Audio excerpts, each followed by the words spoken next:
one more running.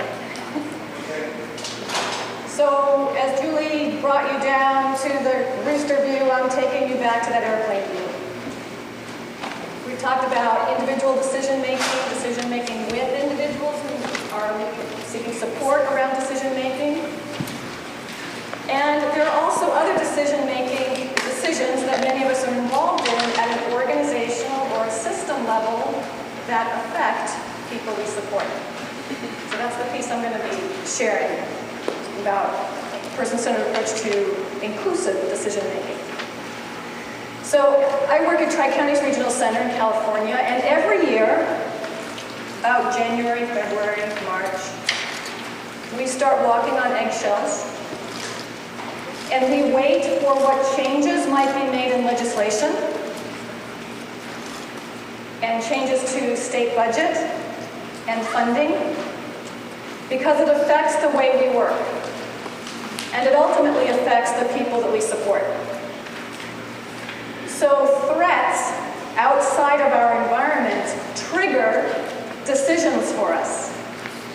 While we as an organization may not have entire control over decisions that are made by legislators or the state government, it triggers a whole series of decisions that as an organization we need to be making about how do we implement these changes in the most person-centered way possible and keep that negative impact away from people we support to the extent possible. So threats trigger lots of decisions. Regularly, we also have opportunities that trigger lots of decisions. As we have a resource development team that is constantly out looking to develop new services and new providers and new approaches. And as budgets shrink, innovation has to increase, right? So we have to be creative about how we put together services and generic supports and natural supports for people and with people. So those opportunities also trigger lots of decisions about, wow, how are we going to do this? And who needs to be able at the table to help us do this? So collaboration really is about decision making. We make decisions every day in organizations and teams that ultimately affect the people that we support. So this may be a rhetorical question, but when we think about involving other people in making some of those organizational system decisions, what are some of the benefits? And Eddie will respond to just a couple of comments. What are some of the benefits of involving others in making decisions? Greater buy-in when it's time to take action. Buy-in, and what's the end of that? Especially when it's time to perform action. Yes, buy-in for action. Okay, what else? Tina has a comment.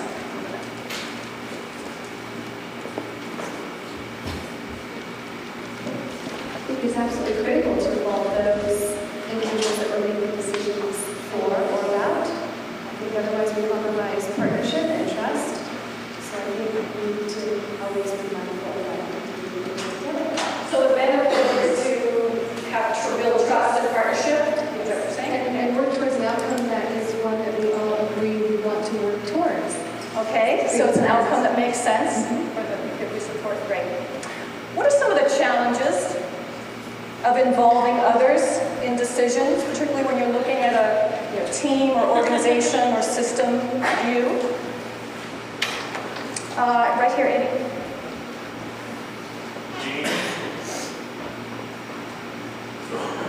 Well, you just said outcomes that make sense, and when you get more people involved, people have different ideas about what the outcome is. How do you navigate that?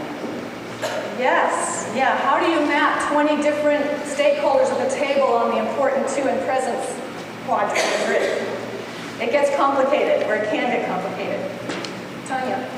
If you involve more people, you often have to listen to them. Yes, you have to listen. Yeah, so clearly, the benefits that you see here, it creates creativity generates better ideas, perhaps better outcomes, greater commitment to the solution, as Diva had mentioned, an opportunity for development when we think about involving staff who might not often find themselves in the decision-making role or leadership role. It's a growth opportunity, or individuals that we're supporting. People feeling valued and heard is really critical. On the risks or some of the challenges, of course, people may not know enough about the issue.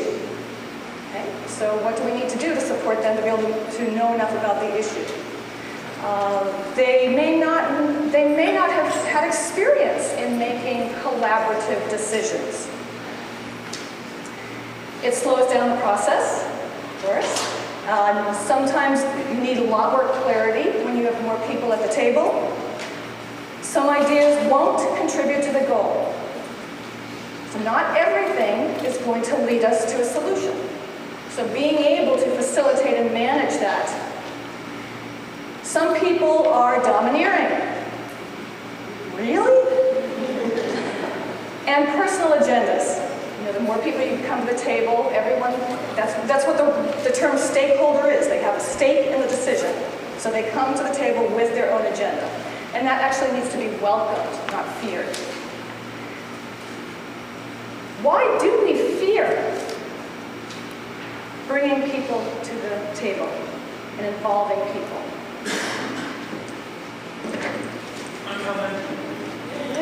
How about you take it?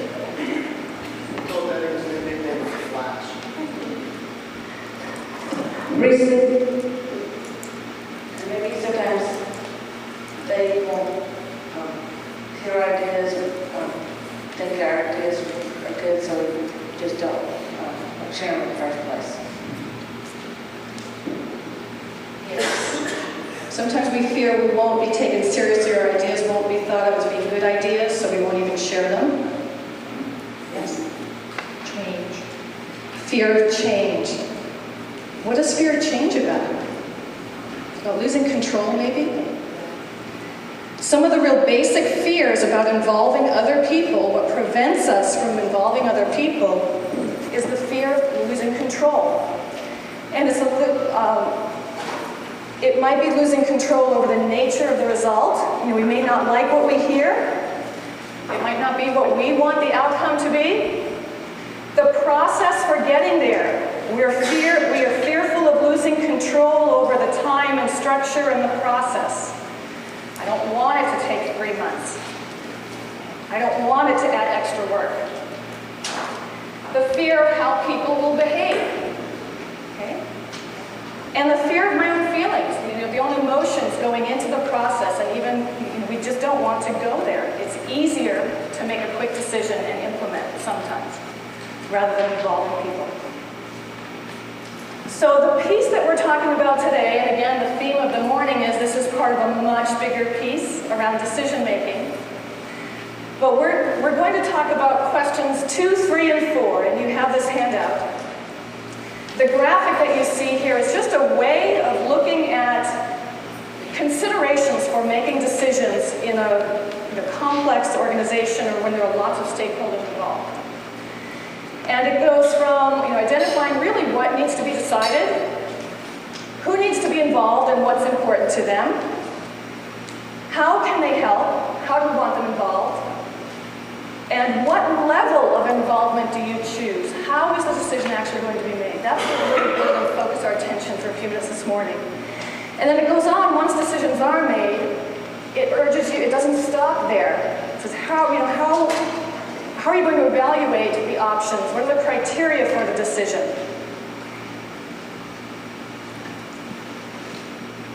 How do you evaluate your options against that criteria?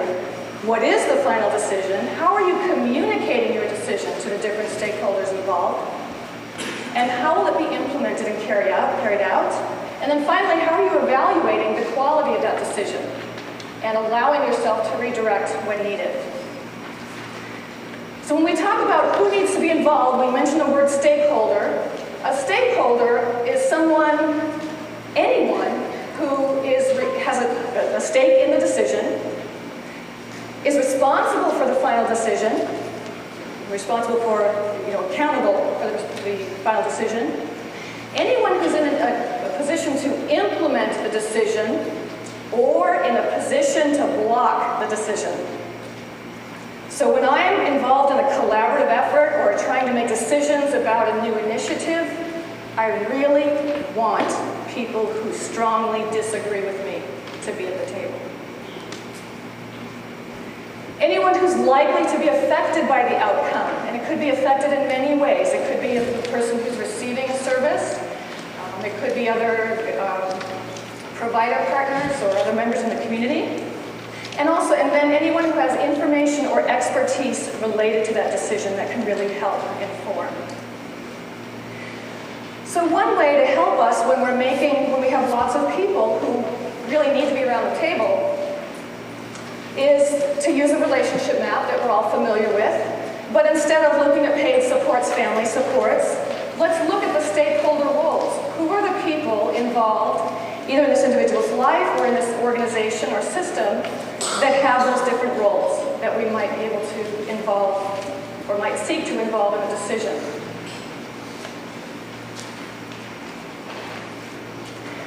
You've heard Bob and Julie and Leanne all talk about knowing what's important to an individual when we're working with individual decision making. The same is true when it's a broader scope. Finding what's important to all of those different stakeholders, and you can do that by thinking about what's the potential win. What is this person really wanting to take away from this group decision, this organizational decision? So again, several years ago, we were addressing some changes in legislation, the Lanterman Act legislation in California. And when looking who we had to have a community conversation, what was some of the potential win? This was about a piece of legislation that was affecting a particular service. So the people who were served and family members, really what they wanted in that time, in that moment, was clarity. They wanted clarity about immediacy. How is this going to affect my services tomorrow? There were other things they wanted to know about in the long run, but that's really what was most important to them at that moment. Service providers wanted to know, how are we going to navigate this change, and what's the contingency plan if things don't work out? The regional center, we wanted to build partnership. We wanted to engage people so that we would have partnership and advocacy to try to help preserve the integrity of the Lanterman Act legislation in California. That was our agenda. And the service coordinators, our staff, they wanted to know how do we implement these changes and what do I say to families? Okay, a change in the delivery of service. So looking for the potential win. So once we know what that is, then we want to define, well, how are all of these stakeholders going to be involved? RASIC is an acronym that comes out of project management and actually information technology. It's broadly used in project management. And the R stands for responsibility. Who's responsible for making the decision? Sometimes in our organization, our managers or maybe our director of supports and services is responsible for making a decision. But somebody else really has to approve it. Okay? They're responsible for making that recommendation, but somebody else has approval authority, so that would be the A. Who really approves and signs off on that decision? Support is who's involved in supporting the decision, either implementing it or having to contribute materials or pieces to make sure that decision is implemented. Informed means they may not have a role in making the decision, but they need to know what the outcome is. That clarity piece, perhaps. And C is consult. Perhaps there's a piece of expertise that we need to have before we can make an informed decision.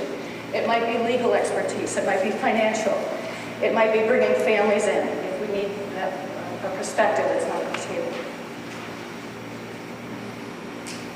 I'm going to fast forward to give you an example of that for a minute. So this is an example of how you might, when you have a lot of people involved in making system decisions that affect people you support, how can you map that out so that you really understand and know what role different people play? So, this was a conversation, an agenda item, a decision that we were figuring out how to mitigate the negative impact of this legislation on people we support. We have lots of different people involved. We had the person served, we had families, we had service coordinators, our staff, our admin team, support staff, and a couple of providers. So it just shows you very quickly about who needs to be at the table. It informs you about the communication plan afterwards, all those people that need to be informed. Well, how do you tailor your message to different audiences? So once you understand how they will be involved, then we have to figure out, well, how are we really going to make the decision? How do we seek the maximum appropriate involvement? When you're in an organization or a system, whether you're supporting 12 people or 12,000 people, there will be times when there are pressures and impracticalities that make it hard to have everyone at the table. It's really hard to fit 12,000 people around the table.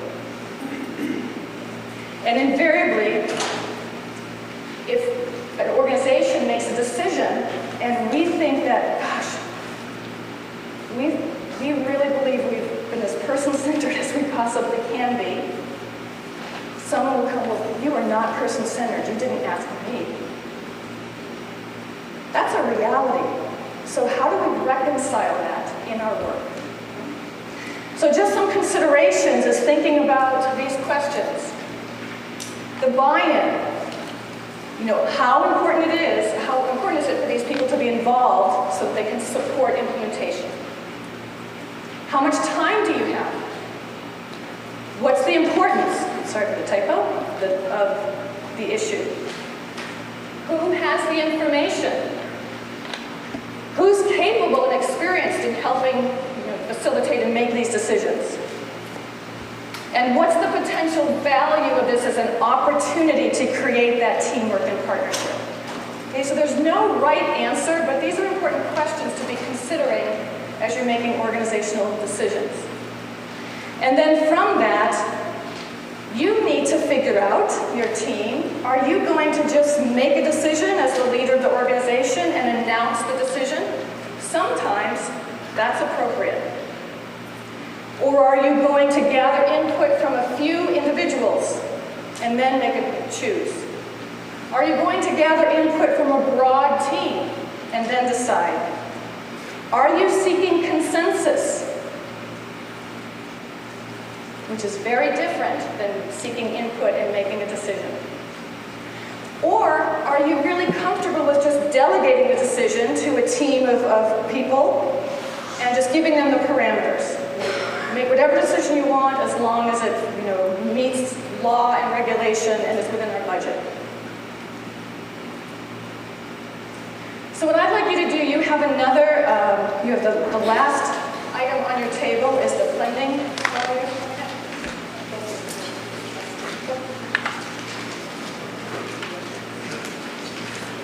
So we may be stretching your comfort zone a little bit. So put on your administrator hats. Imagine that you are administrators of a state-funded organization, provider organization. And some of you, this might be just all too familiar. You've been charged by the state to review your model and utilization of supported living services because you have the second highest cost in the state for SLS expenditures. Okay? You've been asked to take a look at the criteria that you use when you consider referrals to SLS, the utilization of different types of services that have different reimbursement rates, the use of shared staffing, roommate sharing, and other areas of compliance and regulation, all in an effort to reduce your costs. Your mandate is to reduce your costs by 30% in this fiscal year and maintain an overall reduction in costs going forward. It's really important to you, the organization, that your actions not disrupt the current quality or level of service of people receiving SLS services currently.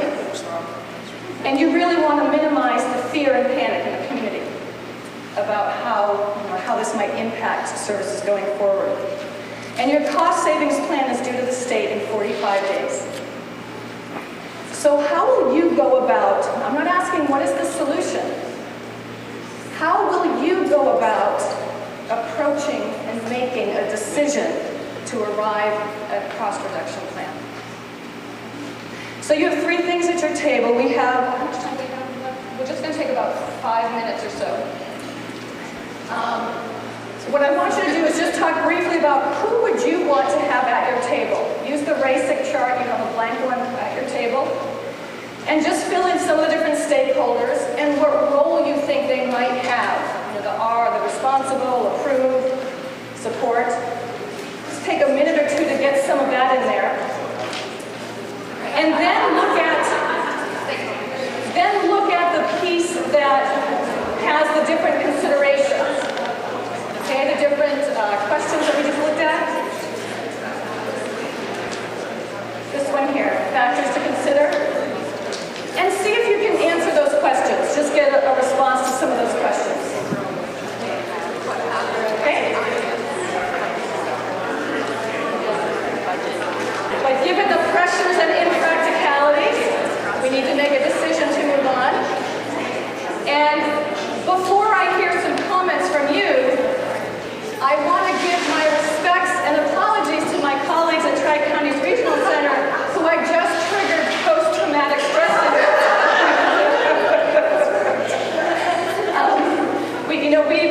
This has been very real in California and not an easy process, but we've learned a lot. As a regional center, we learned that the more inclusive we are, the better the outcome.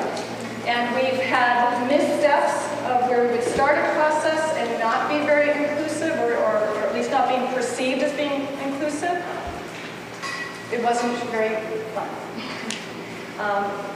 So we learned a lot in that process. So what we're really interested in hearing from you is, you did this RASIC chart, so you're realizing, boy, there are all these people involved in different ways in making decisions that affect individual lives.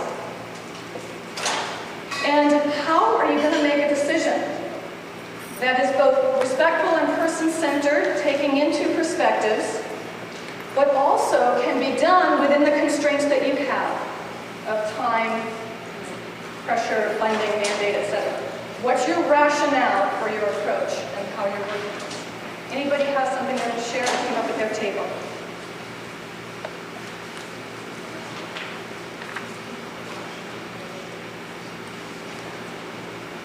Eddie, right here.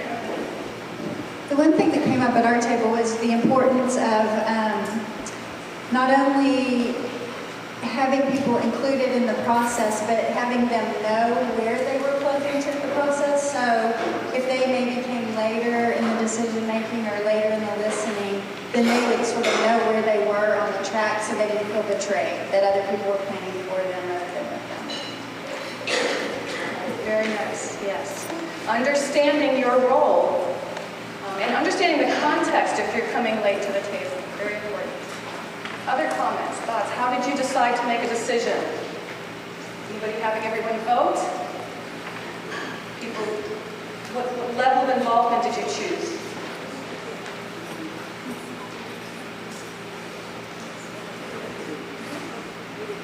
Last call, comments? All right.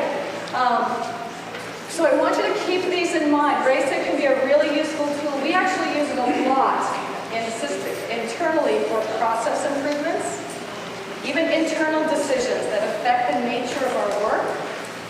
We use that a lot. And the considerations are important to remember when we're faced with challenging and complex situations.